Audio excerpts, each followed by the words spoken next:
Okay. The place where I sit. The mayor is quite ill, and the deputy mayor is on a business trip in Vancouver, so you've got me. Thank you. Oh, okay. Move the mic a little bit closer. Okay. Would you now please stand for the national anthem?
Thank you very much. Be seated, please. In the roll call this evening, as I mentioned earlier, the mayor is not feeling very well, and the deputy mayor is absent on a business trip to Vancouver. The rest of the council is here: Councillor Brunet, Councillor Timmers, Councillor Thompson, Councillor McPherson, Councillor Benjima, and Councillor Pachariva, and there is a whole host of staff present. Do you want me to go through them all? Dave Graham, the Director of Planning, or of Public Works. Kathleen Dale, the Director of Planning. Asad Hussein, the Director of Sports, Recreation and Culture. The Deputy Clerk, Gary Del Bianco. Anjali Stefani, the Acting Director of Finance. And Potter. Rosalie Potter, the Manager of Revenue. Mike Kirkopoulos, our CAO, the clerk, William Colassa, and have I forgotten anyone? Oh, Katerina Gobiani, she's the finance clerk. And Chris Collins, yes. Chris Collins is a new member of our staff. Chris is the manager of bylaw enforcement and bylaw and enforcement services. I think I've got the title right. Welcome, Chris. Thank you. Any declarations of interest on any of the items on the agenda from any of the council members? Councillor Pachariva. Yeah, thank you, Chair McMillan. The public meeting on September the 12th, and then the economic development meeting on September 12th, PL 16-44, the subdivision application by Lozani, as that's taking place on property once owned by my brother. Thank you very much. Duly noted. Any others? Thank you. Confirmation of the agenda. Any councillors have any questions to the agenda? Any additions, deletions, or questions? Nothing? Thank you. We're now in the adoption of the previous council minutes, and one of the things that I was going to do before I took this chair was to ask a favor of the councillors if they could sign their name on the motions and and print their name afterwards, or at least give me their initials so I wouldn't have to guess who's writing. But obviously that was all done before the meeting started, so I didn't get a chance to do it. So now I have my first motion, and I have no idea who's next. It's a motion moved by Councillor Thompson and seconded by Councillor Timmers. And it is that the minutes of the August 10th, 2016 special meeting of the council be adopted as circulated. Any questions to the motion? Any questions to the minutes of the meeting? Nothing? All those in favor of the motion? The motion is carried. Thank you. Oh, I have to sign, yes.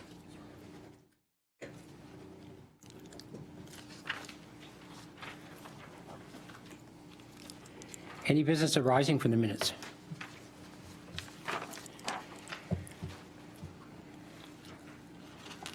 This is the notice of motion from Councillor Timmers that was presented to council at our last meeting.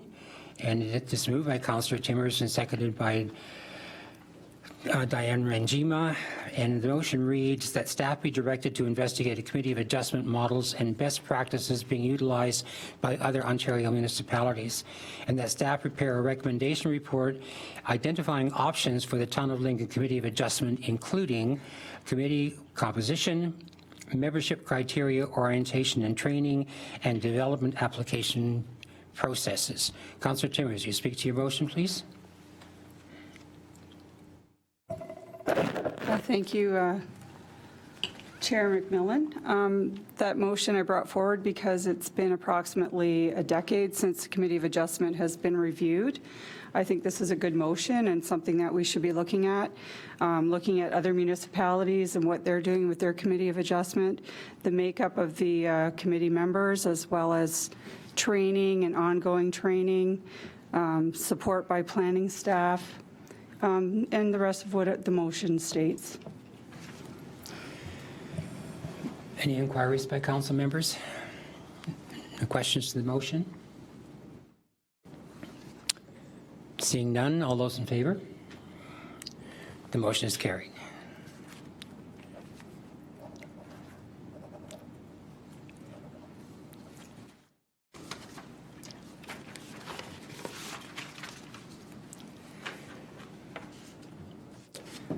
The next order of business on the agenda is the mayor's report. Obviously, there's no mayor, so there's no mayor's report. But in absent of the mayor's report, I'm going to take advantage of the time on the agenda to make a report that I would normally make in the item agenda under councillors' reports. And this report deals with the Canada 150 committee and a decision recently made by that committee. So it is my pleasure to introduce to council and to the community Ms. Nancy Siciliani, who is sitting front row to my left. Nancy has been selected as chair of the Canada 150 committee. Her job then is to oversee the planning of the many events that are being planned to celebrate the anniversary of Canada's 150th birthday next year in 2017. Now, Nancy's credentials are just impressive and very long. She has a Bachelor of Education degree from York University, or from Brock, sorry. She double honors degree from York University. She has a doctorate in homeopathic medicine, and as well as all of that, she has a great deal of expertise in retail management, which as a coordinator for the Volunteer Heritage Gift Shop in Jordan. She has experience in visual merchandising as a liaison with the Jordan Merchants Association. She has experience in brand development. She has experience in adult education as a tutor and a tutor trainer. She is also the co-creator of a senior computer lab in Queen Street Senior Residence in Beamsville. And I said co-creator because she did this in partnership with our own Councillor Timmers, who was very much involved in that. Nancy is also a writer, she is an editor, and she is a designer. She has skills in leadership, in communications, blogging, social media, and website design. She is a real people person, an engaging personality, and if that's not enough to give us a good reason why we selected her for this chair, I would like to describe Nancy in her own words in something that she has written, and this is what she had to say about herself. She said, "I am interested in the future of our cultural legacy in Lincoln, and I want to keep working with different stakeholders, agencies, to help that legacy grow into tomorrow. I welcome the opportunity to learn from others about what they see as our community needs and potential for growth. I would like to be involved in the planning of Canada's 150th year that will become the future of the culture of Lincoln." So Nancy, welcome to Lincoln 150, welcome to Canada 150 Committee. We thank you for putting your name forward for the position, and we look forward to working with you. And just in conclusion, I would like to say thank you very much to Helen Booth, who did the job of interim leader for the group until we were able to get Nancy on board. And I would ask Nancy just to stand up and be recognized. Thank you very much, Nancy.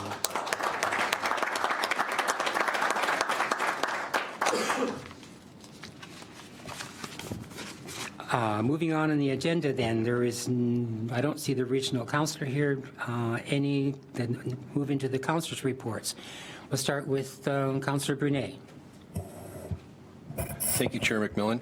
Well, I guess you can tell that our summer solstice is over because we're starting to get busy, and the last couple of weeks we're ramping up for sure. So just recently, just very quickly, I'm sure there's a number of councillors around the horn. We'll talk about community care, West Niagara, Lions Food Drive that took place on Saturday. Just a quick comment. It was great to experience. I was at it last year, and again this year it seems to be getting bigger and bigger. It was great to see the Maverick hockey team there doing some heavy lifting, and the youth of the community out, embracing that event. So it was a great event on Saturday. Also, a number of us traveled down to Jordan last week for the traffic study public information, and it was well attended, and I take my hat off to Dave Graham and his staff who were there right up front answering all the questions to the public that were present. So other than that, look forward to everything that we've got going on this week as we approach budget. Thank you. Thank you, Councillor Brunet. Councillor Timmers. Thank you, Chair McMillan. I've got something from a little ways back, but we haven't met for a while. So on August 22nd, I got to participate with Councillor Thompson at the first Beamsville Scouting Hut. They had scouts that had come from Birmingham, England, and there were 12 boys aged 15 to 17, and they were just fabulous kids. I had so much fun visiting with those boys. And they were in Canada and the U.S. Hiking the Bruce Trail from Toronto to Niagara Falls for a special award that they were going to, or special badge, I guess they were working towards. And thank you to Lori Laird. I don't see, she's not here tonight, but for all the nice little gifts that I got to take, and Dave and I handed out, and they were a really nice bunch of boys. So also at this past Saturday, the 27th annual Beamsville District Lions Club Food Drive update, and I have a total of how much food was brought in. There was 23,408 pounds of food brought in on that day and Saturday, and it was quite the event. I was really proud to be part of it. And that equals to a total meals of 28,980 meals on the table of Community Care of West Niagara.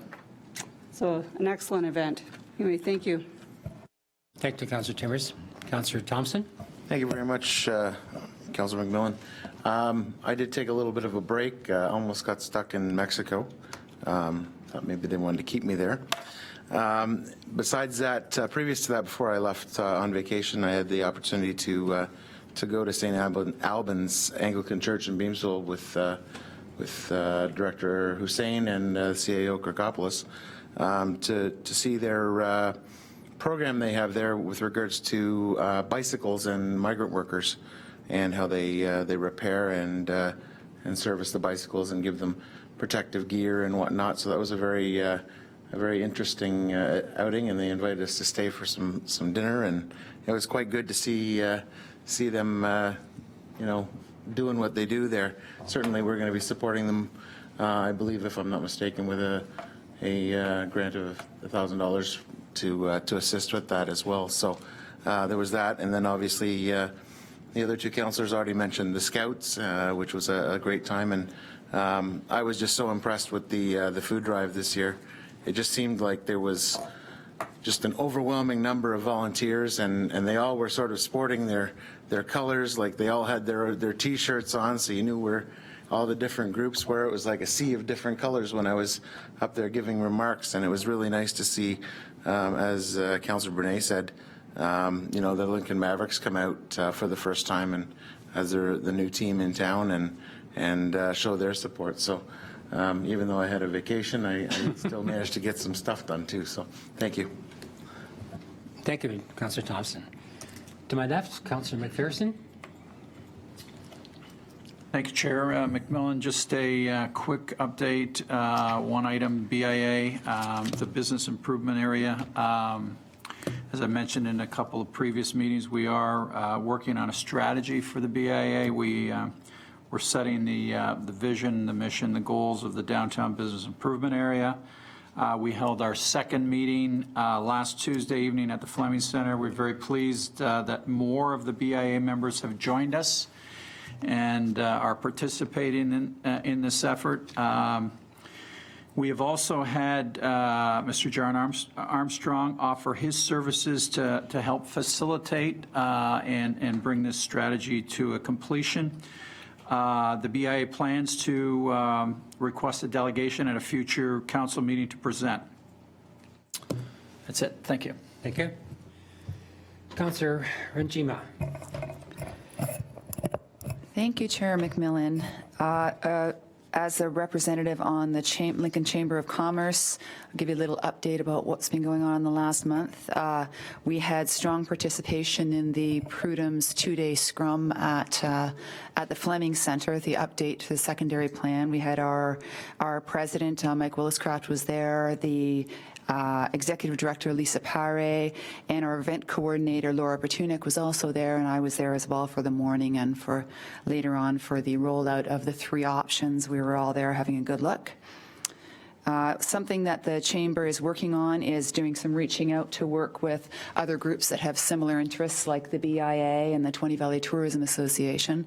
That's Lisa Pare is working hard on that, and another announcement, the AGM for the Chamber of Commerce is September 28th, and it's being held at Rockway Winery. And tickets for members of the Chamber of Commerce are $59 plus HST, non-members $89 plus HST. And the speaker this year is going to be very interesting. We have Mr. John Fraccioni, who is the president of FBH Group, the Developers for Prudhom's, and also with him will be President Francesco Bartola. Did I say that right? Hope so.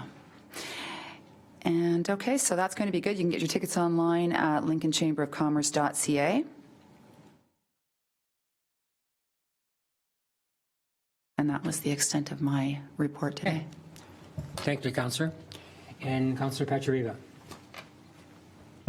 Thank you, Chair McMillan. Back on August 30th, Councillor McPherson, myself, Councillor Foster, and our water and wastewater manager, Adam Alcock, represented the town proudly at Mayor Bentley's golf tournament at 20 Valley Golf and Country Club. We shot a respectable 9 under, and we're 1 shot off the lead. But I think there was some nefariousness going on with the winning team, but that's neither here nor there. Again, I was able to attend the Prudhomme Charrette on September 7th and 8th, along with Councillor McPherson, Councillor McMillan, Councillor Timmers was there. Found it quite interesting on the whole, not only looking at Prudhomme's in isolation, but looking at as in comparison to a 3-kilometer stretch that they have in Toronto beaches along the beach, that the boardwalk can turn into that, and then a 20-kilometer route encompassing Vineland and Jordan and back down Jordan Road, much mirroring the Hub Trail in Sault Ste. Marie, where my son is going to school, so I've had the opportunity to take that in, and I think it's very exciting. I was planning to attend the Greater Niagara Circle Route meeting on Wednesday, September 14th, but that was canceled at the last minute due to a scheduling conflict. It was my pleasure to bring remarks on behalf of council at Bob Spatoni's retirement last Thursday at the Beacon. Bob has been our director of finance for the past 11 years here at the town, and you know, that night when I was doing it, I forgot some of my things. I mean, Bob would always replace my checks when I lost them, and always, you know, when running the 20 Valley Tourism Association and you're operating on a shoestring budget and calling Bob and saying, geez, I really need that town's portion of the membership in order to get things through. Bob was always, you know, quick to react and was fantastic with it. Though I was told it was Miss Stefani that did it, so we're in good hands with Angela acting, you know, on Bob's behalf now. But you know what? The mark of someone's place in an organization is if you left the organization in a better place when you're leaving than when you arrived. And I mean, those words are very true of Bob. We're in a much better place, and we're on a very good path of financial sustainability. And we've also got a lot of money we can spend now. So look forward to that at the budget. Again, last Tuesday night, along with Councillor Brunet, attended the PIC at the Jordan Fire Hall with respect to the lowering of speed limits, and want to remind everyone tomorrow night from 6 to 8, a similar forum will be taking place at the Fleming Center. So I'd like to see everyone to come out. On September the 9th, I was at the Mavericks home opener. They've righted the ship from that first evening. Added a couple players, lost Friday night in overtime 4-3, and I look forward to bigger and better things from our hometown team. Ice Dogs game on the 10th. And last but not least, the West Niagara Fair and Mr. Hudak's farewell barbecue. So, thank you. Thank you, Councillor Pachariva. To the councillors, question, Councillor Brunet. Yes, sorry, Councillor Chair McMillan. I would be remiss if we didn't comment on Saturday, September the 2nd. The GO Bus made its first stop in Lincoln at the bottom of Ontario Street, and the mayor sent out a Mayday email at 8:30 in the morning, and a number of us arrived there to catch the bus pulling in at 9:13, and it's pretty exciting times that we've got the GO Bus now stopping in Lincoln to help some of our mobility issues in Lincoln. So it was great to see. And just tonight, as I was coming to the meeting, I saw the GO Bus pulling in at 6:45, and I saw 4 people getting off the bus. So it is working, and it's great to see. So for those of you who aren't aware, we've got the GO Bus stopping in Lincoln. It's Route 12. Thank you. Okay, thank you. Councillors, are there any other questions or comments by and to councillors for the reports? Okay, seeing none, thank you. We'll move on then. We have 3 delegations on our agenda today. The first one is from the Niagara Community Foundation and Lincoln Community Fund, and there's Ms. Carrie Beatty, I believe she's the chair of the volunteer committee. To come to the table, introduce yourself and your confrères there.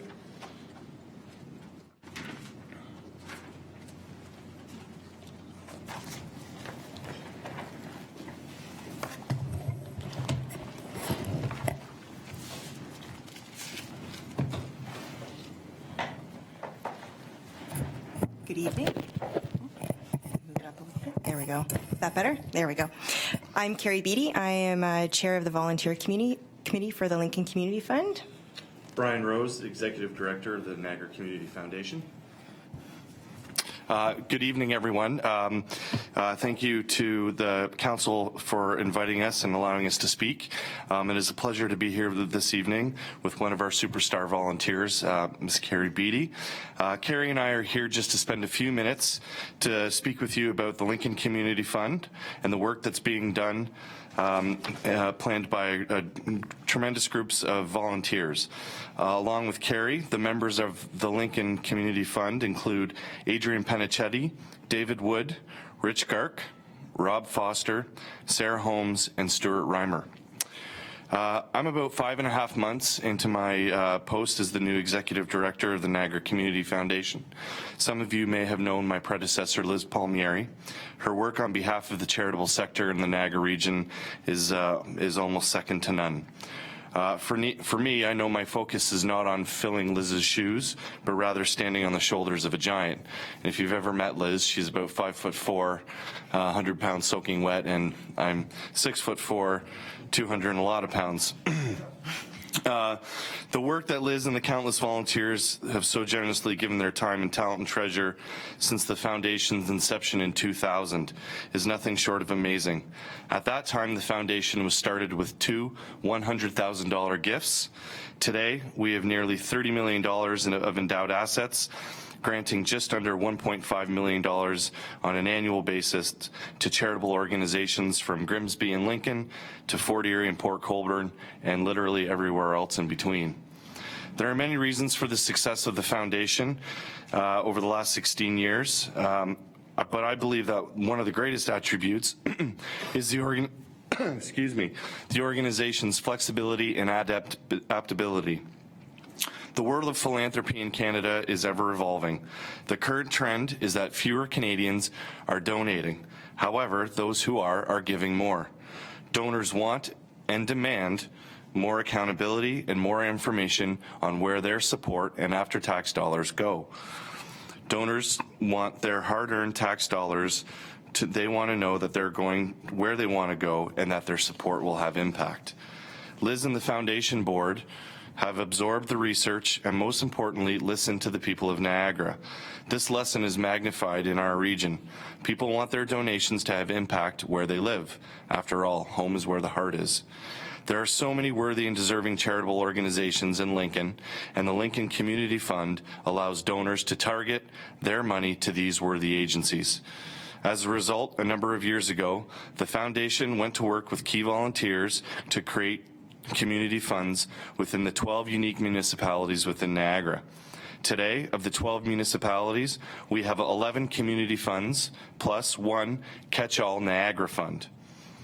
The goal of the Lincoln Community Fund Committee is to build on the current assets of the Lincoln Community Fund, so more money is available to charitable organizations providing tremendous programs and services right here in Lincoln. They hope to accomplish this by increasing awareness about the fund and spreading the gospel wherever and whenever they can. Tonight is one example. We've been extremely fortunate to have support from mayors and councils throughout the region. We're all in this together, and with the support of amazing charities, what the work amazing charities do on a daily basis. And your leadership as a group and the influence that you have as elected officials galvanizes our efforts. And tomorrow night, we hope that all of you will join us, along with Mary Easton, if she's feeling better, at our official launch at the Good Earth Winery. We have over 30 members of the Lincoln community attending, as we plan to share on the details of the Lincoln Community Fund and how individuals' generosity can have a direct benefit on the charities right in their backyard. From there, the committee will be engaging local families to create their own legacy within Lincoln through the creation of named funds within the Lincoln Community Fund. Now, before I pass things on to Carrie, I would just like to express my gratitude once again for allowing us to present today. We are truly grateful for your time and support, and once Carrie wraps up, we'd be more than happy to answer any questions that you may have. Carrie. Great, thank you, Brian. Before I start, I would like to recognize there are 3 members of our committee in the audience this evening, Rich Gark, Sarah Holmes, and Stuart Reimer, so I just wanted to thank them for their attendance this evening. And I do apologize, we realize now there is a conflict tomorrow night with the PIC, but we do hope that, we're only a few blocks away from the Fleming Center, so if you can pop over between 6 and 8, we'd be really pleased to see you. So on behalf of the committee, I'm grateful to be here this evening, and while Brian provided an overview of the Niagara Community Foundation and the Lincoln Community Fund, I wanted to talk a little bit about the Make Your Mark initiative, what we're actually launching tomorrow night. So it's leveraging Canada's 150th birthday, and what we're doing is continuing to grow that Lincoln Fund and basically build a foundation for future generations. So how it works, it's simple. Residents and businesses can contribute up to a minimum of $50 per month for 150 months to create a legacy-named fund. So what it does essentially is it makes giving back to our community affordable. So the $50 a month is a much more attainable amount for some folks who would like to give but couldn't do a large one-time gift to the foundation or to the fund. So the contribution actually works directly right away. $35 is put into the endowment fund and $15 is pooled with other donations and will go right out to providing grants to the community. So that means over the 150 months, a donor invests $2,250 to the community grants and $5,000 in an endowment fund to create a gift from either their family or business to our communities. The endowment will then be managed by the foundation and supported and continue to grow for decades to come. As mentioned earlier, Brian said the funds stay here in Lincoln, so anything raised for the Lincoln Community Fund helps organizations and charities right here in Lincoln. So I just wanted to provide a few examples. West Niagara's Second Stage Housing and Counseling, actually the town of Lincoln, we outfitted the Fleming Center with the AV equipment. Lincoln Public Library, Literacy Council of Niagara West, Cave Springs Camp, Employment Help Center, Community Living, Grimsby Lincoln and West Lincoln, and those are just a few examples. So what our goal is over the next year is to create awareness about this fund and to prospective donors, but also to organizations that are eligible to be beneficiaries of the grants. So events like tonight, the launch tomorrow, we're hoping to have some presence at community events over the next year. Really excited to meet the new chair of the 150 committee because I think there'll be some nice synergies there. And we'll also be presenting to service clubs and boards and information briefings with grant beneficiaries. So we welcome any suggestions also by this council to help further build awareness. So our goal is to create a sustained mechanism to build community services in Lincoln through the generosity of our residents and those that hold Lincoln near and dear to their heart. So thank you. Thank you very much. Any questions from councillors? Councillor Thompson? Yes, thank you, Mr. Chair. I was remiss and forgot that Brian was kind enough to be at that event as well. In fact, donating from the Niagara Community Foundation to the bicycle program at St. Albans. So thanks for coming out into our community. And it was a pleasure meeting you at that point. So To you as well. Thank you. Councillor Bengino. Thank you for your presentation. We've heard always good things from the Niagara Community Foundation, and we're really happy to hear that the Lincoln Community Fund is coming together, and hopefully I'll be there tomorrow night. And I want to let you know that I'm going to bring this information to the Lincoln Chamber of Commerce and talk about it at our next meeting and let them know what the great work you're doing. Wonderful. And we as Carrie mentioned, we'd be pleased to come and make a presentation as well. So Great. Good to know. Other councillors? Well, Brian, Carrie, appreciate the time that you've spent with us today and most appreciative of the grants that you've been made available to Lincoln agencies and groups within our town. So I appreciate it very much. Thank you. thank you. Thank you.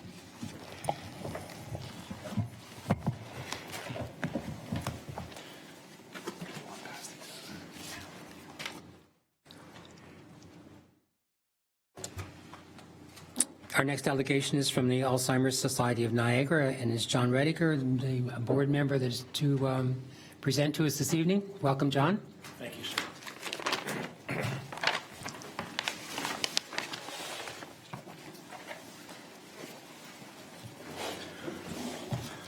So, Mr. Chairman and members of council and town staff, as the chairman says, my name is John Rittiger. I'm a board member of the Alzheimer's Society Niagara Foundation, and I would like to thank you for this opportunity to appear before you this evening to speak about our annual Coffee Break campaign, which is now in its 21st year. The Niagara Region chapter of the Alzheimer's Society originally inspired Coffee Break, which has become the longest-standing national annual fundraising event. Thousands of coffee breaks are held each year, and since its inception, has raised more than $19.5 million across Canada. National Coffee Break was actually Thursday, September the 15th, just a few days ago, and it is expected that more than 10,000 coffee breaks took place across the country on that day. In the region, our campaign kicked off on that day at 11:30 with a flag raising and a barbecue at the Niagara Regional Police Headquarters in St. Catharines, hosted by this year's Honorary Chair, Chief Jeff McGuire of the Niagara Regional Police Services, and members of the Niagara Marine Industry Charitable Council were in attendance to jumpstart that campaign with their generous annual donation. So, what does this campaign mean for the residents of Niagara Region? In the Niagara Region, there are presently, to the best of our knowledge, 9,640 people experiencing a progressive dementia, and a number of cases continues to grow. Dementia is an overall term for a set of symptoms that are caused by disorders affecting the brain, the most prevalent of which is Alzheimer's disease. It involves a progressive degeneration of brain cells beyond what might be expected for normal aging, for which there is no treatment currently to cure or to alter its course. Symptoms may include memory loss and difficulties with thinking, problem solving, language, severe enough to reduce a person's ability to perform everyday activities. A person with dementia may also experience changes in mood or behavior. These symptoms will gradually get worse as more brain cells become damaged and eventually die. One thing to note is that dementia does not discriminate. It can affect anyone, regardless of background, education, lifestyle, or status. The number of Canadians living with dementia is growing, and growing very, very quickly. Right now, 564,000 Canadians are living with dementia, and in only 16 years, we expect this number to rise to 937,000, an increase of 66%. In addition, the high cost of the disease will challenge healthcare systems to deal with the predicated future increase of cases. Currently, the combined healthcare system and out-of-pocket costs for dementia is estimated at $10.4 billion and is expected to increase by 60% to $16 billion by 2031. Dementia is also a health condition with important social implications that impacts our communities. There's often a lack of awareness and understanding of dementia, resulting in stigmatization and barriers to diagnosis and care. The Honourable Rob Nicholson, MP for Niagara Falls, has proposed a private member's bill to establish a national dementia strategy as a solution to tackling the impact of dementia. Its objective, which has since received its second reading in the House of Commons, is a strategy focused on research, prevention, and improved care to provide solutions and assist those living with Alzheimer's disease or dementia, in addition to also aiding the family members, and their care partners. A recognized leader in the field of dementia, the Alzheimer's Society in Niagara works in partnership with those living with dementia, their care partners, and the broader community to offer a range of programs and services that provide information, education, and support during their difficult journey. Our goal is to enhance safety and independence within the home, the community, strengthen resilience and coping capacity, and ensure that people living with dementia continue to participate in family and community life as long as possible. Our programs respond to the need for individualized and home-based support, education, socialization, and resource in the community. Recognizing that a diagnosis of dementia doesn't rob someone of their individual or their feelings goes a long way towards respecting, engaging people with this disease and preserving their identity. Organizing or taking part in a coffee break event has the potential to raise awareness and encourage discussion about Alzheimer's disease and the dementia. And hosting a coffee break is fun, easy to organize, and a great social opportunity. Our society supplies a free kit, while each host supplies the people in the place. The kit includes coffee for the first pot, promotional signage and literature, as well as a donation box.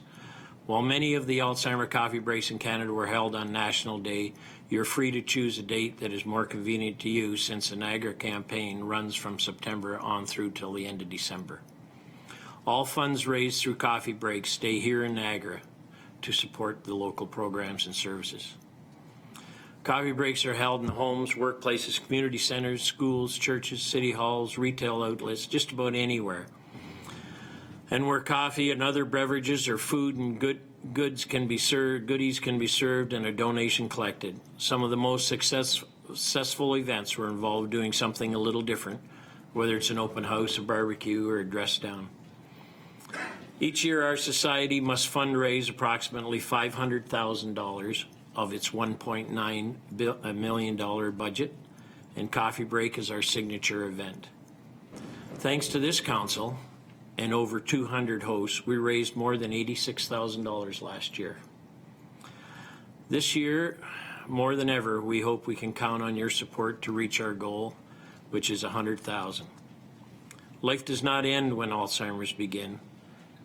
People living with dementia can continue to participate in life and contribute to their communities in their own way, even as this disease progresses. September is World Alzheimer Month, an international campaign to raise awareness, challenge the stigma, inspire action. How can you take action? Consider hosting a coffee break event and make your coffee count. It's a fun and simple way to support the Alzheimer's Society. Anyone can register for a free coffee break kit by calling the Alzheimer's Society of Niagara Region. Our phone number there is 905-687-3914. Or you can visit us on our website, which is www.alzheimerniagara.ca. So I would just like to say thank you for your time this evening and your consideration to make a difference in your community today and provide some hope for tomorrow. So, Mr. Chairman, I'd like to present you with the with our little kit that we leave with the town. I actually had to rig a boat to get here because we draw straws, and I was in West Lincoln last year and Welland the year before. So thank you very much to put this on your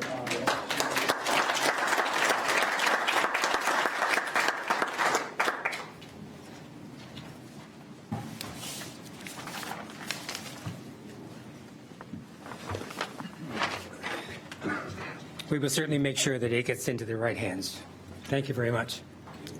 Your question, Councillor Pachiriva? Yeah, just a comment to John and also to Carrie and Brian. We've got a brand-new flagpole out front waiting to heighten awareness of groups like yourselves. So, I mean, if either one of you, register with the clerk, figure it out amongst yourselves. We'd love to hoist both the Alzheimer awareness flag up there, as long as and the Niagara Community Foundation, and maybe arm wrestle to see who gets first dibs at it. But it's bare right now, and let's create awareness, John, a little bit more with that flag. Thank you for the offer. Yeah. Thank you, JT. Councillor McPherson? Thank you, Chair McMillan. Again, just a comment. It's just great to see that on the same night we've got two great local organizations here to talk to us, and also two local residents that are part of those organizations. And I commend the work that both organizations are doing. It's great to see that the money stays in town or in this community, and whatever we can do to help out in both cases. I think this group is ready to do that. So my compliments to both of these very good organizations. Thank you very much. Thank you. Anything else, councillors? Okay, thank you very much, John. Our third delegation is from MPAC, which is the 2016 Property Assessment Update. Lynn Cunningham, the Municipal and Stakeholders Relations Person welcome. Thank you.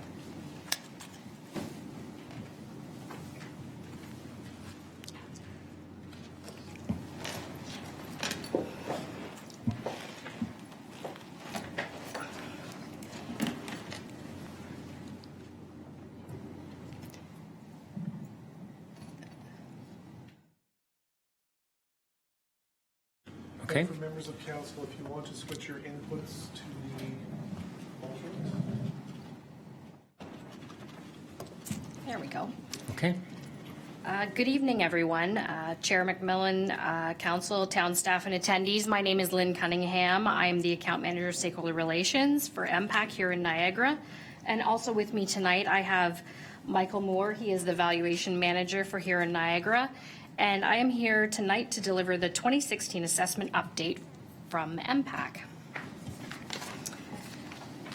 Property assessment and taxes are a product of an integrated system involving the provincial government, including the Assessment Review Board, MPAC, and the municipalities and Ontario taxpayers.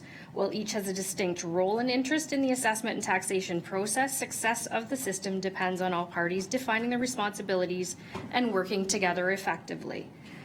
The provincial government, through the Ministries of Finance and Municipal Affairs and Housing, are the primary ministries responsible for setting assessment and taxation legislation, policies, and determining the education taxes.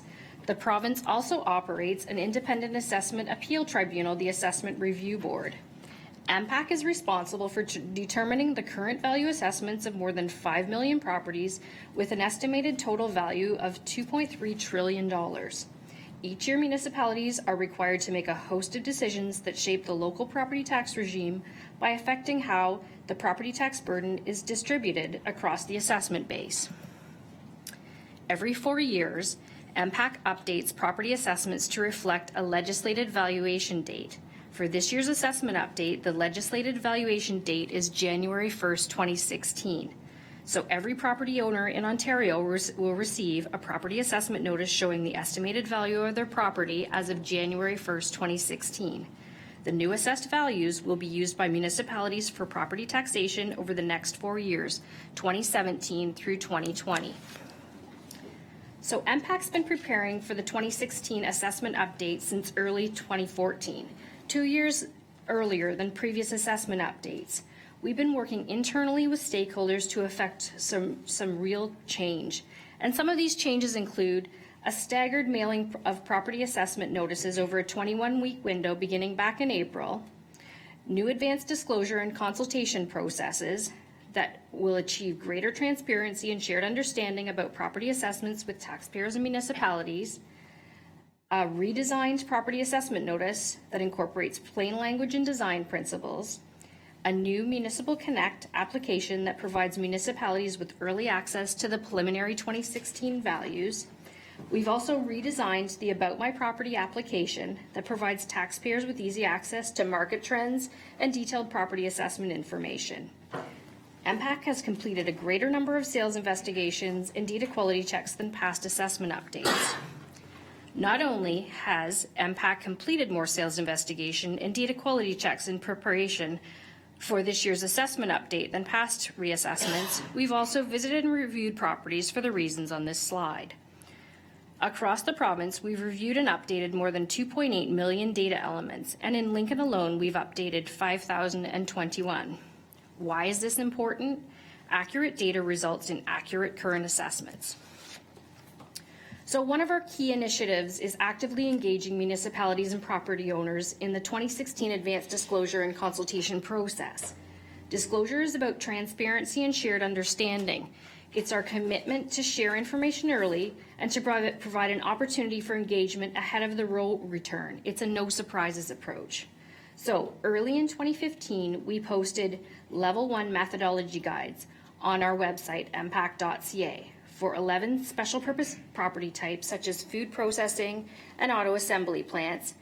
Additional guides will be available this year for 22 additional business properties such as retail properties, golf courses, as well as farms.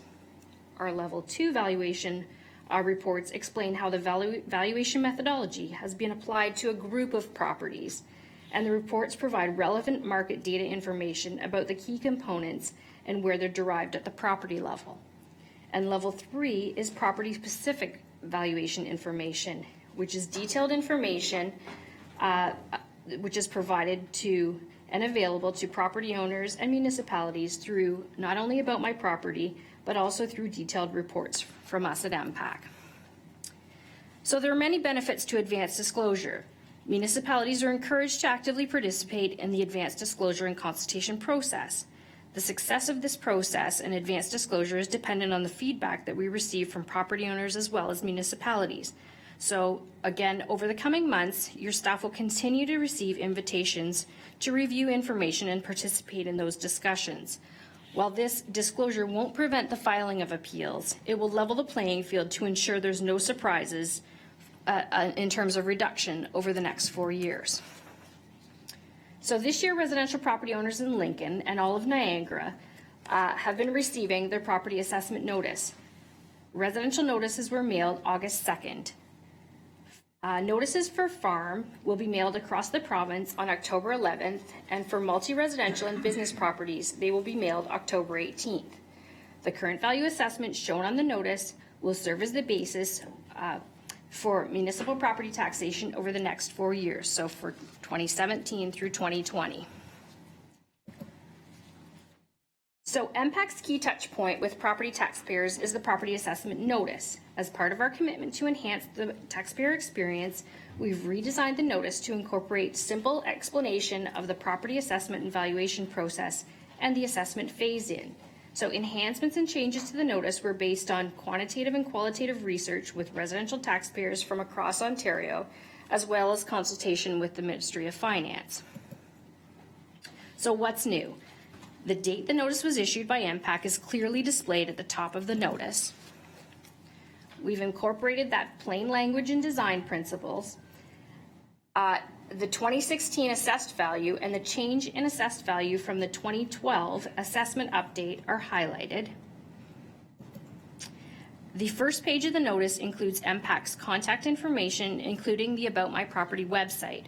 A clear explanation of the phased-in assessment values and the reconsideration deadline for each taxation year are highlighted. A simple explanation of Ontario assessment system, information on valuation process, and the 5 key factors that affect value are displayed at the top of page 2. Information about market trends and the percent change in each municipality can be found in the market trends area on aboutmyproperty.ca. The notice provides a secure login for property owners where they can view detailed information on their property and other properties in their neighborhood. The roles and responsibilities of MPAC, the provincial government, and municipalities are highlighted on the second page. So what did change? In December 2015, the province passed Bill 144 Budget Measures Act 2015, which introduces a new request for reconsideration deadline. The legislative change moves the request for reconsideration deadline to 120 days from the issue date shown on the property assessment notice. So for residential property owners in Lincoln, the request for reconsideration deadline is November 30th, 2016. So the early notice delivery and reconsideration deadline will enable MPAC to complete request for reconsideration reviews before the assessment rolls are delivered to municipality, again, in an effort to provide greater stability and accuracy to the assessment base. So how can I learn more about my assessment? About My Property is the online tool that connects property owners and MPAC. We've simplified the application based on feedback from property owners to incorporate an easy-to-use interface and improve navigation features. So using About My Property, property owners can learn about market trends in their neighborhood, including residential sales prices and trends across other municipalities in Ontario. They can read, save, and print copies of their notice. They can review detailed information about their property, validate property details, and file a request for reconsideration if they disagree with their assessment. They have access to basic information for up to 100 properties and detailed information on 24. So there are 5 steps to follow when wanting to resolve an assessment concern. So step 1 is to ask yourself, could I have sold my property for the assessed value as of January 1st, 2016? If yes, then no further action is required. If no, then we at MPAC are committed to work with you to try to get it right. Step 2 is to visit aboutmyproperty.ca to review the information that we have on file for your property. If you still have questions, then step 3, contact us at MPAC by phone, fax, mail, or email. Step 4, residential property owners that disagree with their assessment can file a request for reconsideration using About My Property or by mail or by fax. This is a free review. Step 5 is the final step. If an individual is still not satisfied with the outcome of the request for reconsideration review, they have the option to file an appeal with the Assessment Review Board. The board charges a $75 fee to file that residential appeal. We are here to help at MPAC. Contact us with any questions you have regarding your property assessment notice with the contact numbers that are provided on the notice. If you have accessibility needs, let us know and we'll attempt to accommodate. As part of our advanced disclosure process, MPAC has redesigned the Municipal Connect application to offer municipalities a modern and flexible way to access real-time assessment information, including the preliminary 2016 assessed values. The values for residential have been available in Municipal Connect beginning back in April, and the preliminary values for the other property types will be made available as they become finalized. We have provided a suite of pamphlets to the municipalities and MPPs for the public. MPAC has also proactively provided our stakeholders a toolkit with key information and resource material. Some have added inserts, and I know Lincoln did, to their tax bills with our key information. All of these materials are our way to provide out clear understanding around this assessment update. Many have reviewed our new videos and added this information to their websites. So preliminary market trends. New for 2016 are the market trends maps that MPAC has made accessible. We have been proactively promoting this new map feature, and I'll show you what it looks like on the next slide. So this is a new area in About My Property, which is accessible to all users, so there's actually no login that's required. So by entering your municipality's name in the search field, it provides you access, and you can compare to all areas across Ontario. So these maps show sales trends and percent change in given areas. The larger bubbles you see here represent large concentrations of properties, and the smaller bubbles mean fewer homes, but they give a percentage of the change for the first year of the phase-in. So specific to Lincoln, the last two slides are the specific numbers as they relate to the change in assessment change from 2016 to 2017. So this is the median percent change in assessed value from 2016 to 27. So overall residentially across the Niagara region, there was an increase of 3.4%, and in Lincoln, you're looking at an increase of 5.2%. For just simply the single-family residential properties across Niagara, 3.4% and 4.9% in Lincoln, and for condos, 2.7% across the Niagara region and 2.8% in Lincoln. And typical assessed values for Lincoln, this is the change in assessed value between the 2012 to the 2016. Single-family residential increased by a median of $57,000, with a typical value for a residential house of $366,000, and for a condominium, $220,000. What I'd like to say is that every property is unique, and what I'd like to key people into the fact is please ensure that you review your notice and contact MPAC with any questions. Thank you. Well, thank you. That's a lot Lots of information to take in. Any questions from the councilor? Councilor Thompson. Yes, thank you, Mr. Chair. Thanks for coming in, Lynn. Certainly, when we went to AMO this past month ago, I was able to sit down and look at the two pieces of software that you're offering, the online, the About My Property website, and also the municipal end of it with the Municipal Connect. And certainly, I think it's a far cry from where it was. It's much better, much more transparent, much clearer. And it's important that we actually get the the public engaged in actually understanding what's going on, so they see where the valuations are changing. And I certainly would invite you to connect with the CAO in order to possibly host an evening at one of our facilities to reach out to the public, to have them come and learn how to use the software, certainly create that public engagement, because I think it's very important. And the tools are very, very good. Perhaps at the library, at the Fleming Center, might be an opportunity with the multiple computers that we have there. So, thank you very much. Thank you. Councillor Njima? Thank you, Chair McMillan. Thank you for coming today and speaking with us and all the detailed information. I have a couple of questions. I wonder if you can run through, some people in the audience and some people watching on TV might be interested in knowing a little bit more about the request for review process and about the appeal process, about the steps, timelines. I know you said one, the request for review is no cost. It's $75 for the appeal. So if a little bit more information on that would be interesting. So when people file a request for reconsideration, they can either do it directly through About My Property and state the reason why they believe that their assessed value is not as it should be. This is after they have the opportunity to review that information. If they're not computer savvy or they want to talk to someone, then we encourage them to reach out through our call center, and people there can guide them through the process if they have questions that can be answered. If they want to speak to somebody locally, as soon as they file that request for reconsideration, that's an initiation to us locally to contact. They'll immediately receive a response saying that we've received their reconsideration to us, and then someone will be in contact with them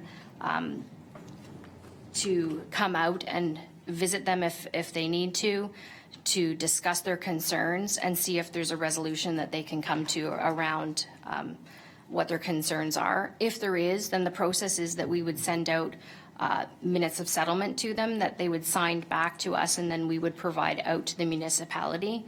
So this whole process, our timelines around it is that we do it within 180 days or less of the initial filing. We complete out the review process. And if they're not satisfied with that review process, then the next step is they have 90 days to decide if they want to file an appeal with the Assessment Review Board. So after the first step of the process, which is the request for reconsideration, once they receive either a yes, we've revised, and you can decide to sign back and agree to the revision, or you can proceed to the next step, the Assessment Review Board. They can go from there within 90 days of that. And the Assessment Review Board will then set a date for a hearing. Not sure if I covered all the steps, but. I think you did. Thank you. That helps a lot. Anything else from councillors? Councillor Pachariva. Yeah, thanks, Mr. Chairman. Just a question at the Roma Ogra convention in January. There was quite a bit of discussion, and there was actually a session on the municipalities of Wellington and Dufferin being faced a reassessment by gravel pits and quarries, trying to go from an industrial a rate to an agricultural rate. Wondering if that's been settled. I mean, clearly, it's not an agricultural rate. They should be assessed. It's an industrial rate. And I appreciate the base values for municipal planning, but if those things get overturned, municipalities are facing severe financial hardships, having based their projections on that, that taxation, and in no way, shape, or form should those values be already put on the backs of the residential taxpayer that are already facing, not only property tax assessment increases, but also hydro rate increases. So wondering if there's been any finalization to that. Through the chairman out to the councillor. Just so you're aware, Mayor Easton brought the similar question forward at Regional Council last week about the pits, because I'm speaking about the consultation process that we're undergoing. And September 12th, I believe, there was an initial consultation with the Sand and Gravel Association and the folks that were involved with the appeals for the previous base year. So some of the key municipalities that were at the table to negotiate the settlement for the previous base year on the pits. The new valuation for 2016, we're setting up the framework for how that will be. So we're starting a consultation process with that. So municipalities through the mayor and through the CAO, they were invited to the first of the consultation sessions. I'm not sure if you were able to participate, but there will be further follow-up, and I explained that out to the mayor as well, that there will be further follow-up, and then the valuation summaries will be provided out to the municipalities, so they'll have a clear understanding of where we're going to land with the values once they are finalized, but they aren't finalized as of yet. Anything else from council members? I just have one comment and a question. Just in talking to residents, the first thing that comes out is that the simplified format is much appreciated, is much easier to understand, so thanks for doing that. The other question that comes up is if I think that the assessment is wrong and I want a readjustment or reconsideration of that. Can you give us an example of the type of thing that would bring about a reconsideration? For example, if the house has a half basement and half crawl space rather than a full basement, would that be a reason for reconsideration, or what are some other examples of that? So back to you, because we're doing mass appraisals through analysis and we're analyzing sales, properties change over time and circumstances and situations change over time as well. So the first thing that people need to do is review their own specific information just to make sure that it's actually in fact correct, because sometimes it may not be what it was, or it has changed, or there's been something that's been removed, or there's a number of reasons why the details would have changed over time. They've demolished something, something's been added. So first verify that the information is correct, then look up in your specific area, and you can do that by yourself, or you can contact us and we can provide comparable properties out to you. So maybe it's just people just want to feel confident with the value that is on their notice. So they just need to do some detective work, some looking at others that they know where the houses are similar to them, and maybe that will satisfy their curiosity and make them feel a little more solid with what their value is. But there are a number of reasons other than that externally affect properties, and things do change over time. Businesses decrease or increase, and external factors affect values in the market. So there could be any number of reasons, but the bottom line is if somebody disagrees with their value, they need to contact us so that we can initiate that review. All right, thanks very much. I appreciate it. Anything else? Okay, Ms. Cunningham, thanks very much for your time. Appreciate the information. And if members of the audience want to sneak out, now's a good time.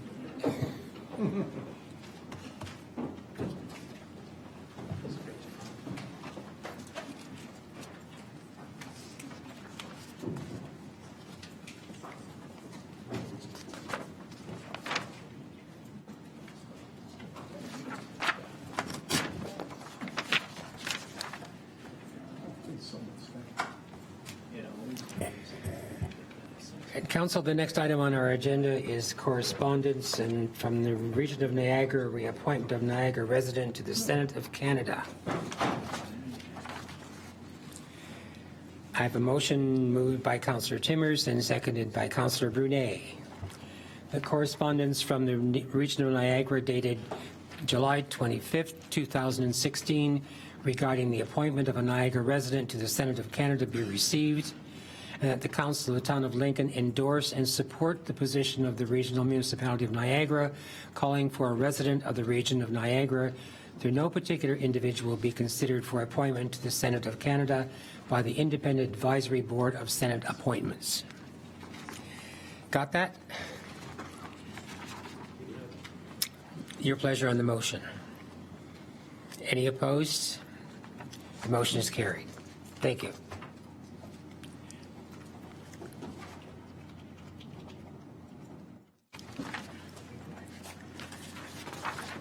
And now, councillors, into reports. The first two deal with the public meeting and the Economic Development and Planning Committee. The chair was Chair Foster. Councillor McPherson, I understand that you are doing the reports on that for us. Okay, let's start with the public meeting. The motion by Councillor McPherson and seconded by Councillor Pachariva that the minutes of the public meeting of September 12, 2016 be received. And it's our custom not necessarily to have information feedback on the public meetings.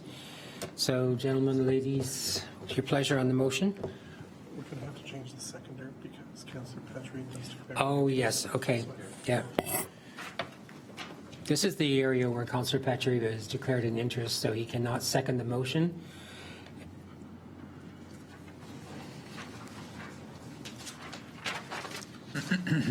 So the motion is changed to moved by Councillor McPherson and seconded by Councillor Thompson that the minutes of the public meeting of September 12, 2016 be received.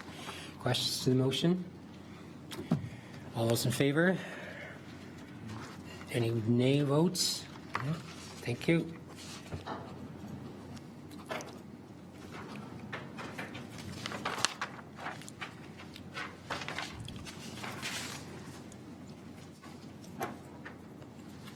The second report, a motion moved by Councillor Thompson and Councillor McPherson seconded that the minutes of the Economic Development and Planning Committee meeting of September the 12th, 2016 be adopted and the recommendations contained therein be approved and acted upon with the exception of motion EDP 2016-65, which shall be lifted and be dealt with separately.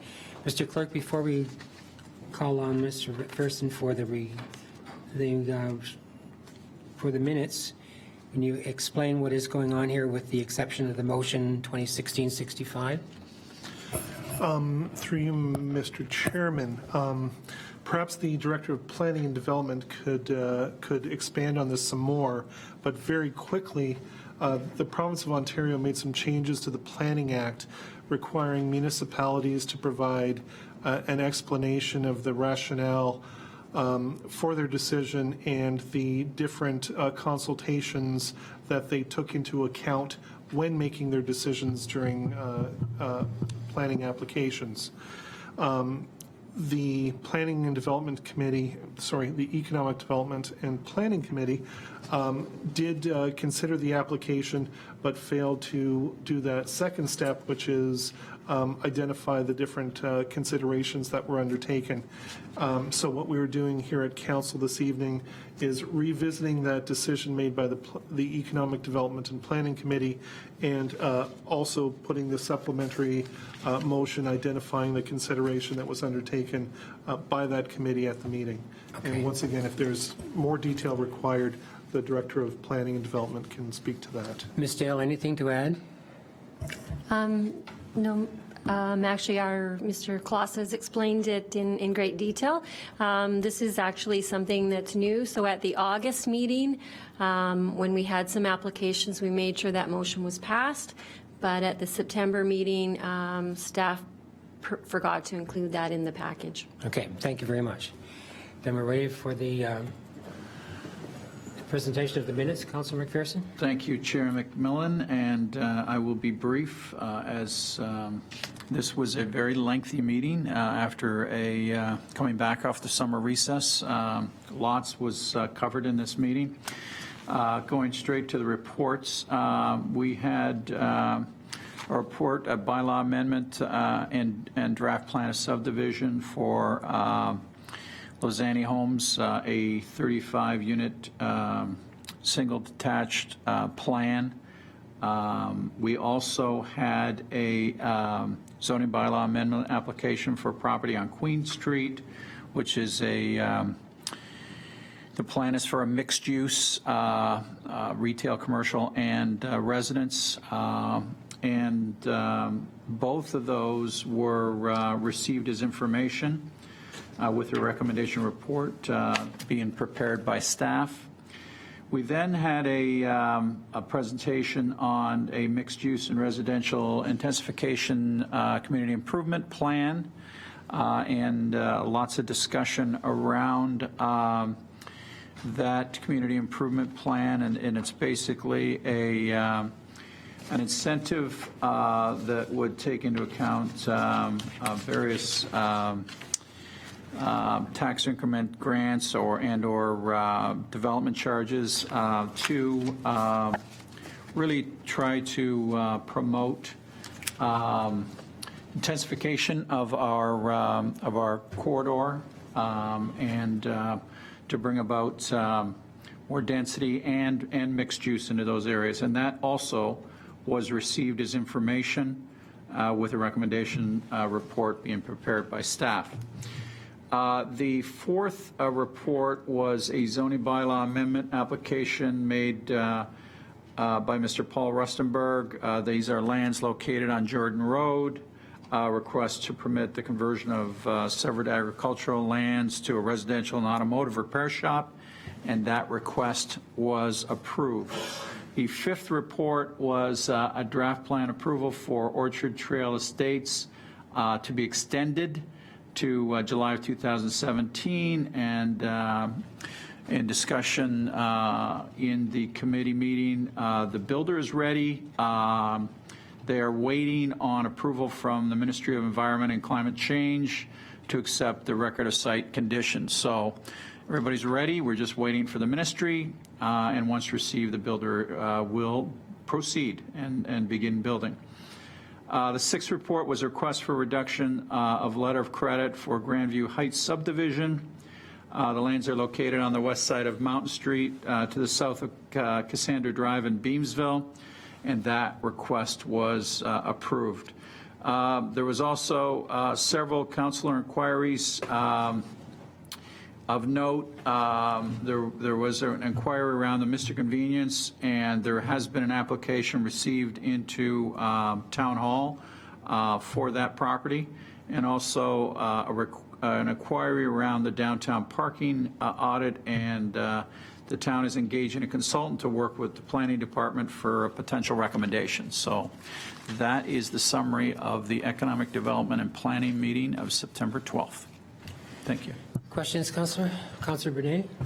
Thank you, Chair McMillan. Not a question, but just a comment. You know, quite often, I think we find ourselves scrutinizing the minutes of some of these meetings, and I was glad to see that in the minutes of that public meeting, you know, we had a lot of people took the time to come out that night, and a lot of them expressed their concerns and articulated clearly their concerns, whether it was erosion, whether it was construction, traffic, whether it was you know, trees, lot size, water and drainage, and I'm really glad to see that those concerns from those residents were captured in these minutes. And like I say, a lot of times we scrutinize our minutes, but I just wanted to really hone in on the fact that I thought these minutes really hit home the night of that public meeting. Thank you.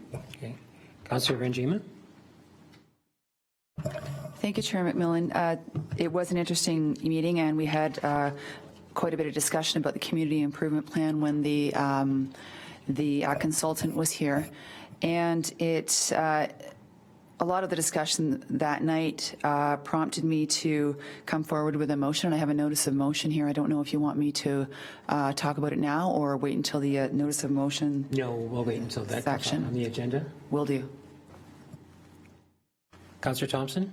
Yes, thank you very much, Mr. Chair. I just wanted to thank Councilor Bernay for sitting in for me for that meeting. Certainly I was not pleased to be stuck in the airport. Would have rather been here to see this because there's a lot of really good discussion, obviously, on these topics. So thank you for doing that, and looking forward to the outcome of some of these things, such as the CIP. So thank you.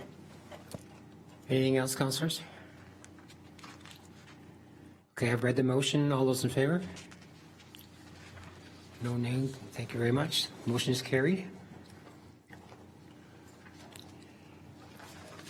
And this, was there a separate motion to deal with the one that was lifted? Oh, okay. Oh, we're not completed our planning business yet, Mr. Petrieva.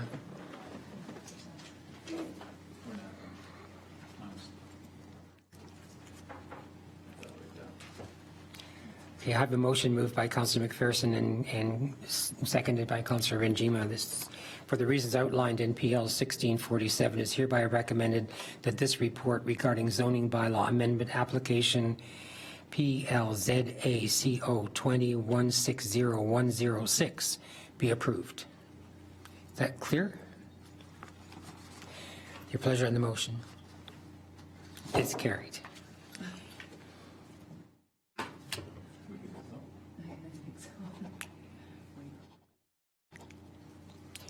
And a motion moved by Councillor Renjima, seconded by Councillor McPherson. The council has considered all of the written and oral submissions and agrees with the planning report analysis and recommendations, and finds that, subject to the conditions of approval, this application meets the Planning Act criteria, is consistent with the provincial policy statement, and complies with the growth plan, the Niagara Regional Official Plan, and the Town Official Plan. Any questions to the motion? In favor of the motion? Motion is carried. Thank you. That completes the planning issues. Councillor Petrieva is welcome back in.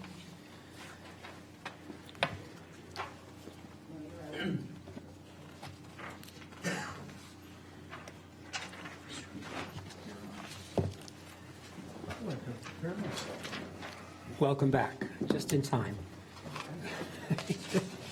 In 30 seconds, you'll be on. Okay. All right.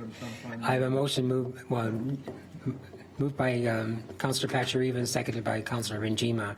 The minutes of the Infrastructure Committee meeting of September 14th, 2016, including the confidential addendum thereto, be adopted, and the recommendation contained therein be approved and acted upon.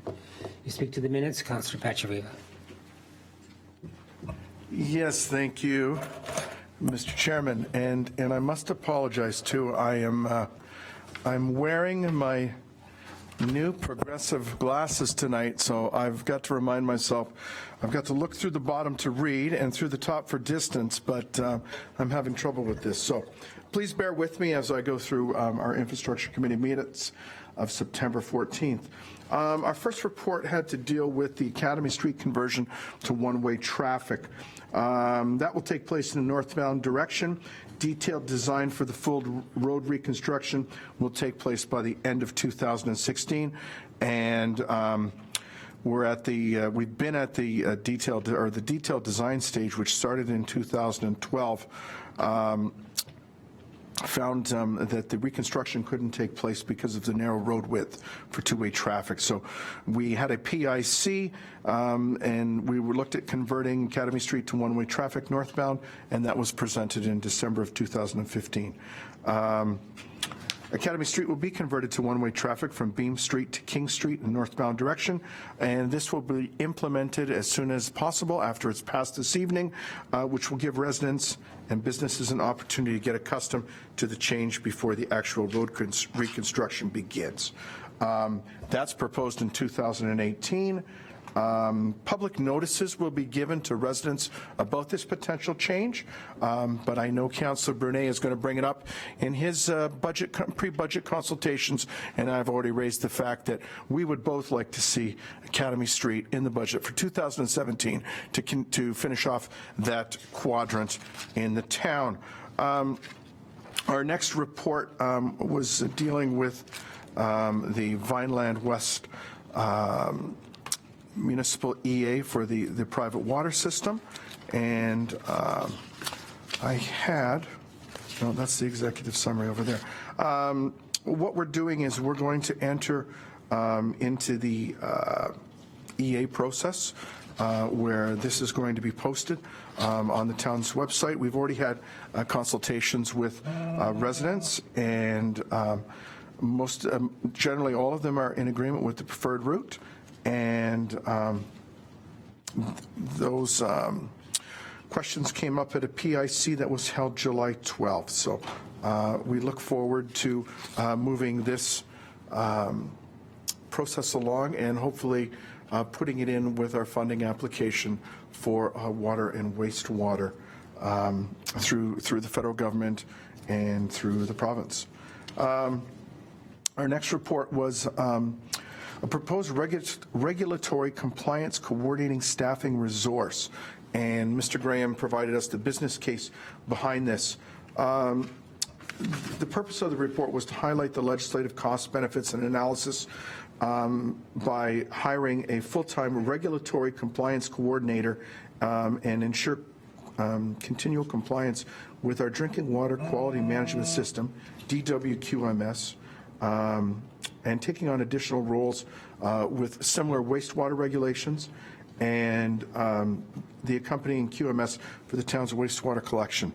This person will also be looking at ratcheting up our backflow prevention. Presently, we've got about 70% compliance, but we want to get it up to 100%. And while I was sitting in my sequester in council chambers, I came across an interesting piece of material, a DWQMS 101. So, you know, those questions that you'd like to ask about DWQMS, it's not sexy in any way, shape, or form, but it's mandatory. And there's 21 elements that must be carried out. So this thing has to be built from scratch. You know, on the wastewater side, we had this person in place 5 years ago, and hopefully at budget time, we'll be seeing this again, and we'll move this down the road, because my opinion as the chair is that, you know, this position is really needed. Our next piece of information that night was with the Jordan Village EA study. And again, this is, the project team had taken people's comments from the PIC in April, and it was one of the biggest turnouts we've ever had at a PIC.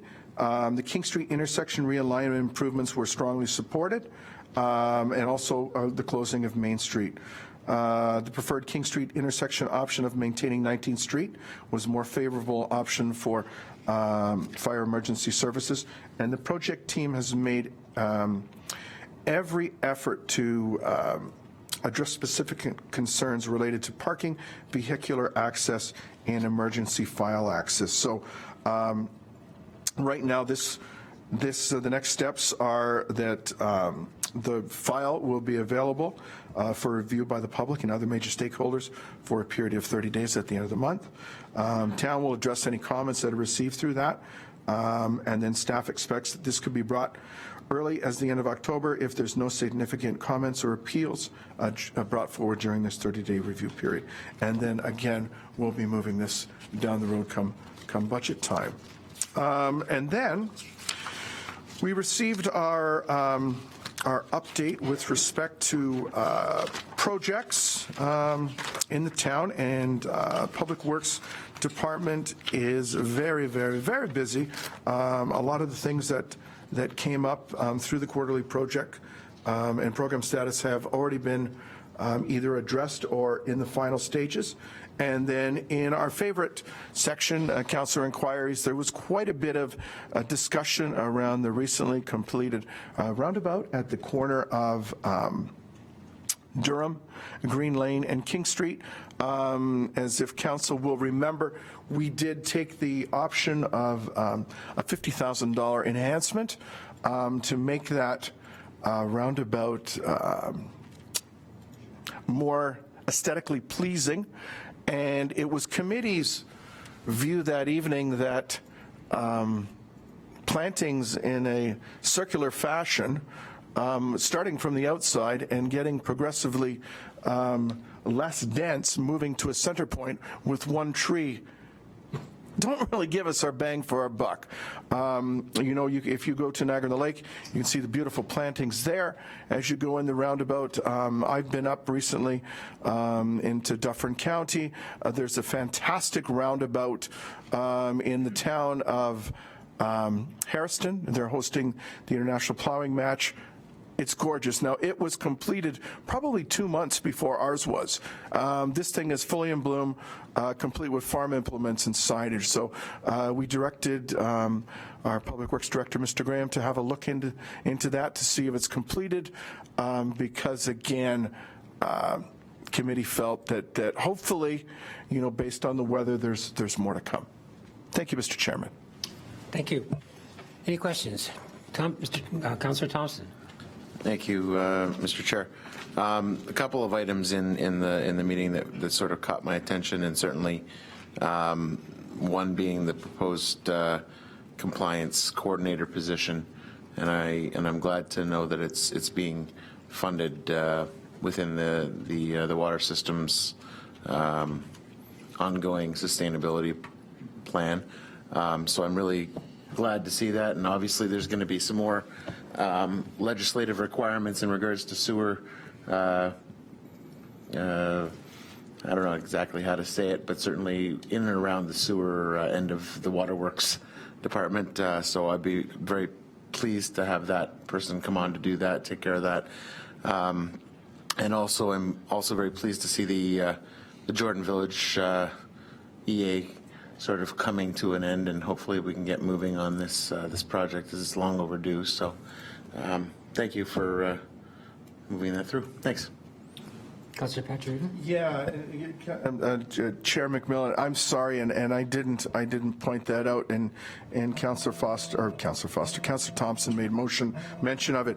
That position we did talk about is funded completely through water and wastewater charges. There's rates. There's no impact on the levy whatsoever, and it will be funded through that in perpetuity until the time when we stop delivering water to the residents of Lincoln. Okay. Anything else, councillors? Okay, I've read the motion. Your pleasure on the motion? Okay, that motion is carried. Thank you.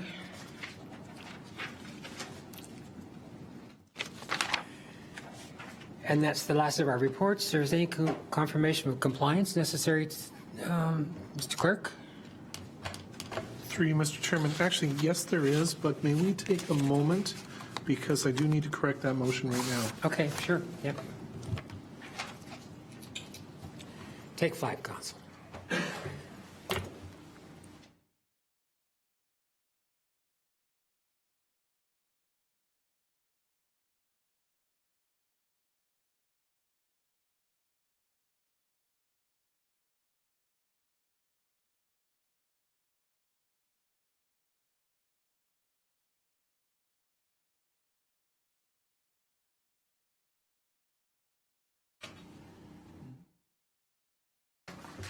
Okay, thank you. The motion is moved by Councillor Renjima, seconded by Councillor Pachariva. The council has considered the requirements of paragraph 17 of section 34 of the Planning Act, SRO 1990, and concludes that no further notice of public meeting is required in the matter of the following proposed amendments to zoning bylaw number 9314Z1. A, number 2015-60Z480 to amend zoning bylaw number 9314Z1 as amended, Rustenburg. B, number 2016-61Z481 to amend zoning bylaw number 9314Z1 as amended, Hendon Homes Limited. And C, number 2016-64Z482 to amend zoning bylaw number 9314Z1 as amended, Orchard Trail Estates. Any questions to the motion? In favor of the motion? Motion is carried.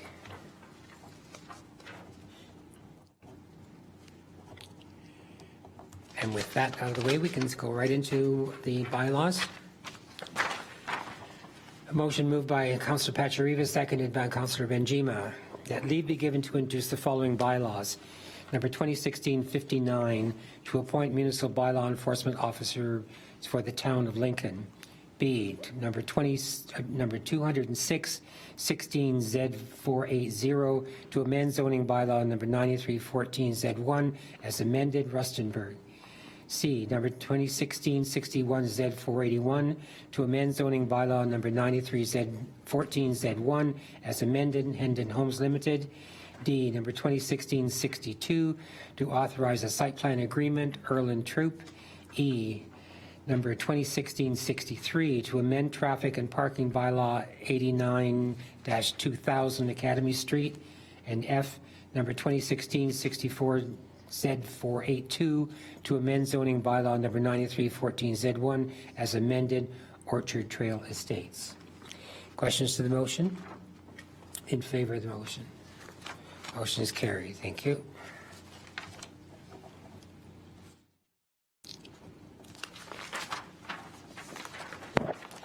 A motion moved by Councillor Benjima, seconded by Councillor Pachariva, that bylaws number 2016-59, 2016-60, Z480, 2016-61-Z481, 2016-62, 2016-63, and 2016-64Z-Z482, read a first time, be now read a second and third time, and finally passed, and the mayor and clerk sign and seal the said bylaws. Questions to the motion? No questions? You're in favor? All those in favor? Motion is carried.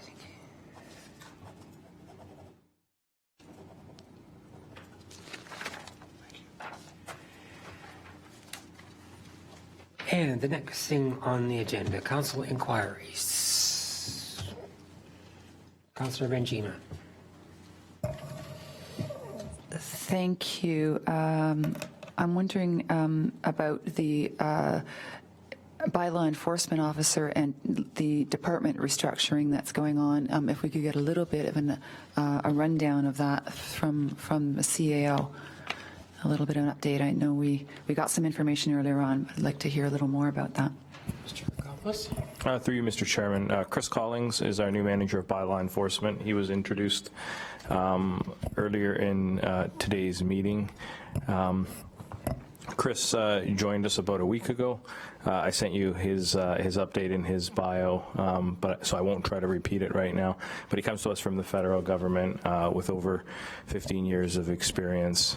Is a local resident and a welcome addition to our team. In terms of any major reorg, I'm calling it more of a slight tweak to the reorganization and to the organizational structure. Bylaw enforcement services will be moving from corporate services to planning and development, and Chris will be part of the planning and development management team. That'll free up a little bit of time for corporate services and will specifically to help me on a number of key projects and key issues as we move forward, primarily and I think immediately being working on some of our visioning projects as well as prioritizing with SMT some of the other key initiatives that we need to move forward.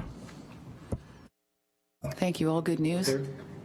No, that's great. Good news. Thank you. Anything else? And welcome. No other inquiries from council? Okay. Notice of motion. I understand we have a notice of motion being brought forward by Councillor Benjima.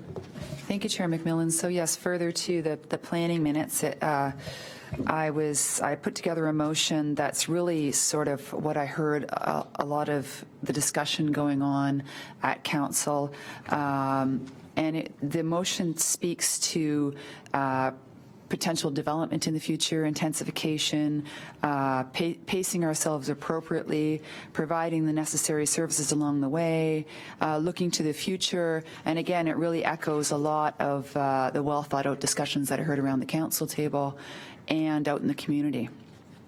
So it's a notice of motion, so I'm assuming we'll discuss it at the next council meeting. So I'll read it out as quickly as I can. Whereas the town of Lincoln has intensification targets, it is required to meet with its remaining developable land. And whereas the town of Lincoln creates community improvement plans, CIPs, to incentivize private sector investment, and is currently in the process of creating incentives for higher density development across all areas of the municipality that are zoned in higher density categories. And this CIP is called the Mixed Use and Residential Intensification Community Improvement Plan. And whereas a significant goal identified in the CIP process is to promote development in commercial and downtown precincts across the municipality and to intensify to the extent that the province will invest in a GO train station at Ontario Street in Beamsville.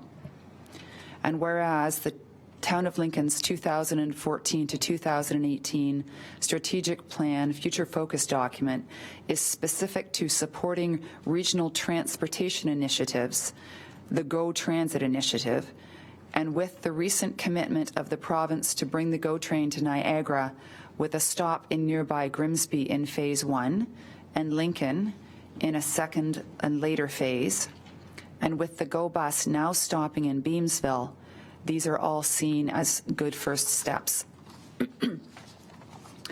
And whereas the development and infill intensification opportunities within our currently identified intensification corridors alone requires significant planning and investment so that the town of Lincoln can ensure that it can provide sufficient and proper services, vehicle parking, traffic control, intra-municipal transit, stormwater management infrastructure, drinking water infrastructure, etc., to new and existing residents, and is also crucial that it ensure compatibility with existing development. Therefore, it be resolved that the Town of Lincoln proposed mixed-use and residential intensification community improvement plan look to examine and phase its focus on incentivizing development through first focusing on the existing identified intensification corridors initially, and that there be options for future expansion of the incentives into areas applicable for continued growth in the community.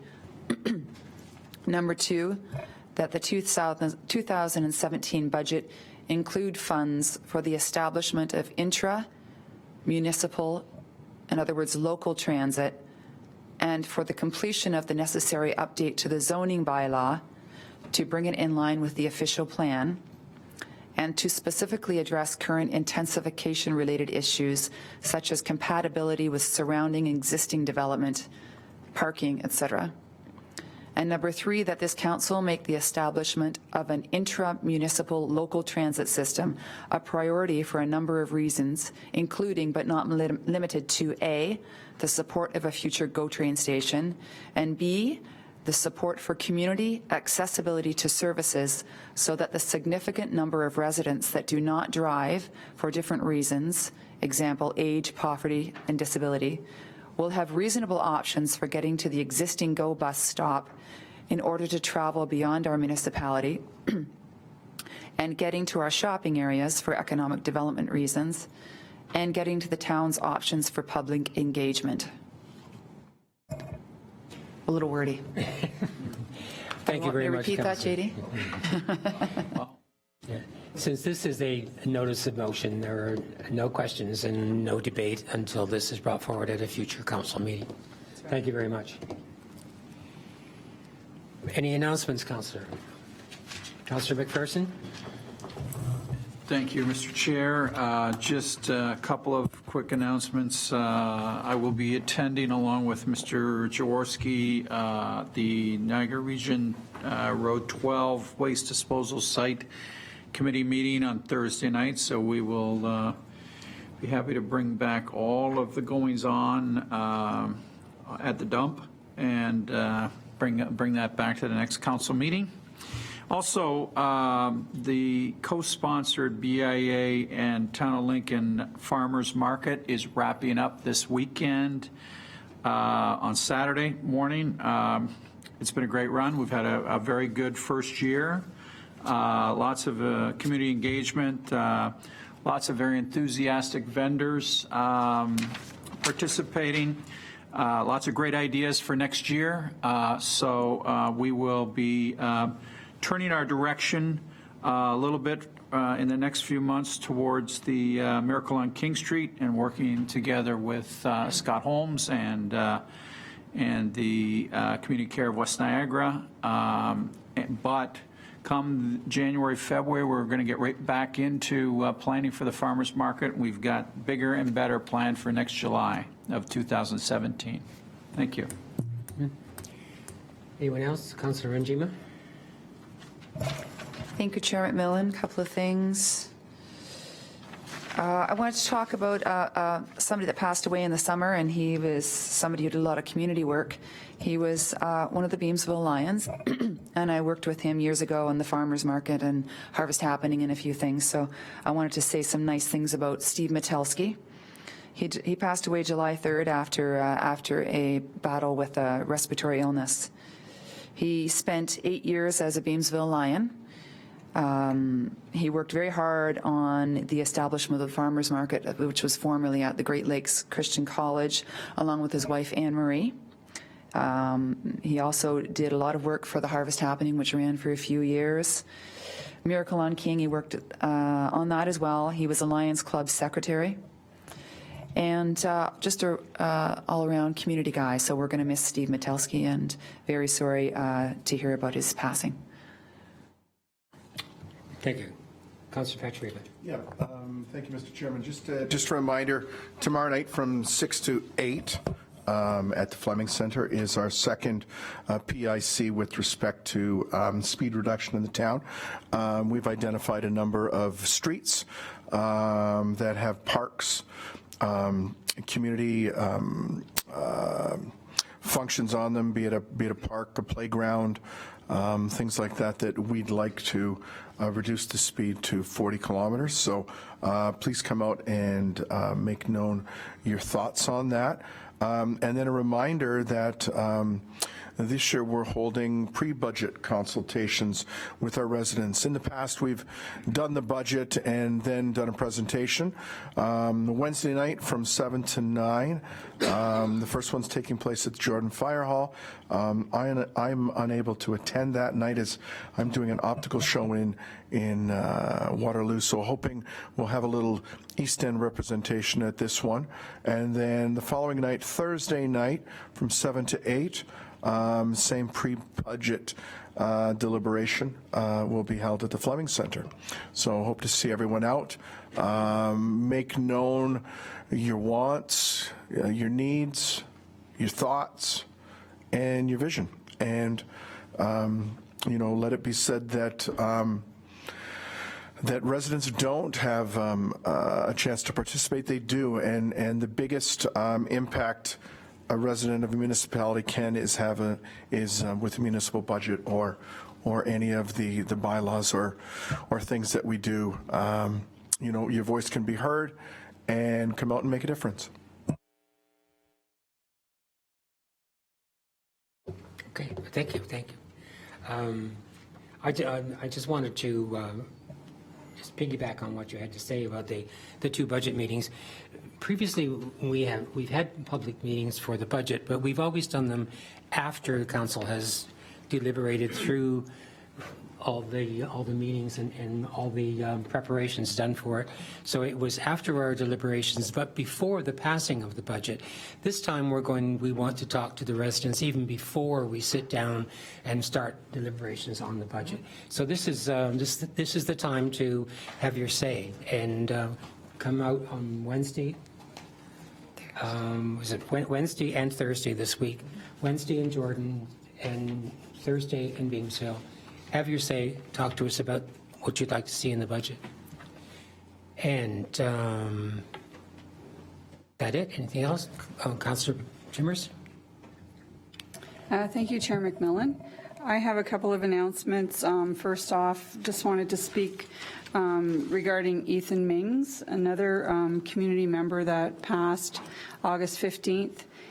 He was a beloved Latin teacher, soccer coach, in a Lincoln Public Library board for many years. I know he was very well loved in the community, so I just wanted to recognize his passing. Also, at the Lincoln Public Library, the Fleming branch is now open on Sundays until June 25th. They're open from 1 p.m. to 5 p.m., exception of long weekends and holidays. And I also wanted to announce a brand new program that they're offering. It's called The Hangout, and it's for grades 7 to 12. It's Thursday afternoons from 4 to 5, and they're offering some really neat ideas, a lot of different crafts, and you need to sign up for that.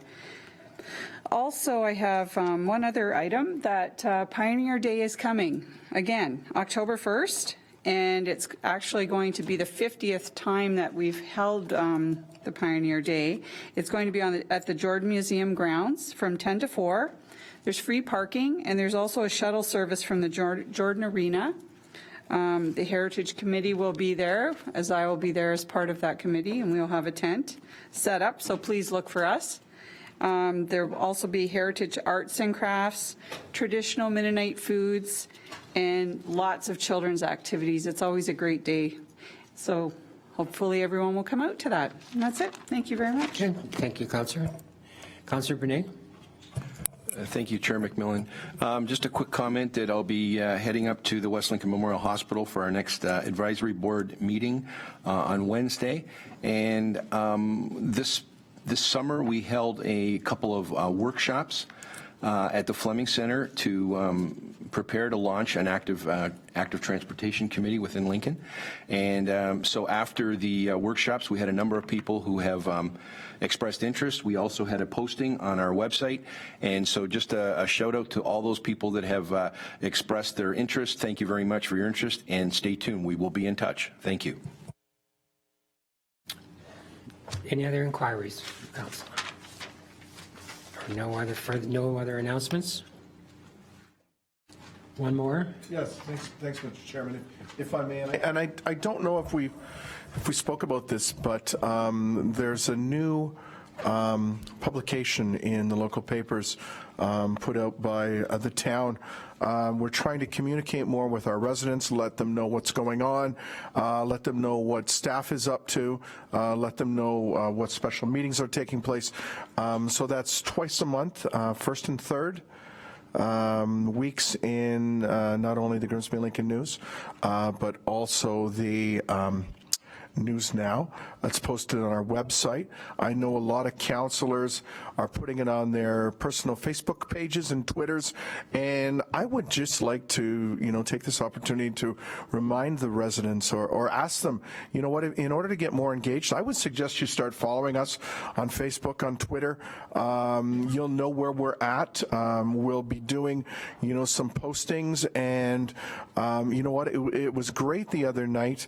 I put a posting on Twitter about our new speed reduction campaigns and our stop sign and stop bars at the corner of Green Lane and Lincoln Avenue, and had instantaneous response from residents, and it started off with there's a lot of problematic areas of people rolling through stops. Well, by us doing this, it gave the local Niagara Regional Police the opportunity to actually charge the people. We're working collaboratively with the NRP to make our town a better place to live and a better place to work and a better place to walk around with our active transportation taking place. And some of the residents then were feeding me their locations where they're problematic in their areas. And again, the residents of the town of Lincoln, your neighborhoods, the traffic patterns better than we do. So please let us know, and then we can roll this program out into your areas. So yeah, take a minute, check out our Facebook pages, take out our Twitter profiles, sign up, and get engaged. Anything further? Okay. Then I have a motion moved by Councillor Thompson and seconded by Councillor Timmers that council adjourn to closed session in order to address personnel matters about an identifiable individual, including municipal or local board employees, matters pertaining to vacancies on the agencies, boards, and committees. Any questions to the motion? In favor of the motion? Motion is carried. We shall adjourn to the Beamsville room for the closed session.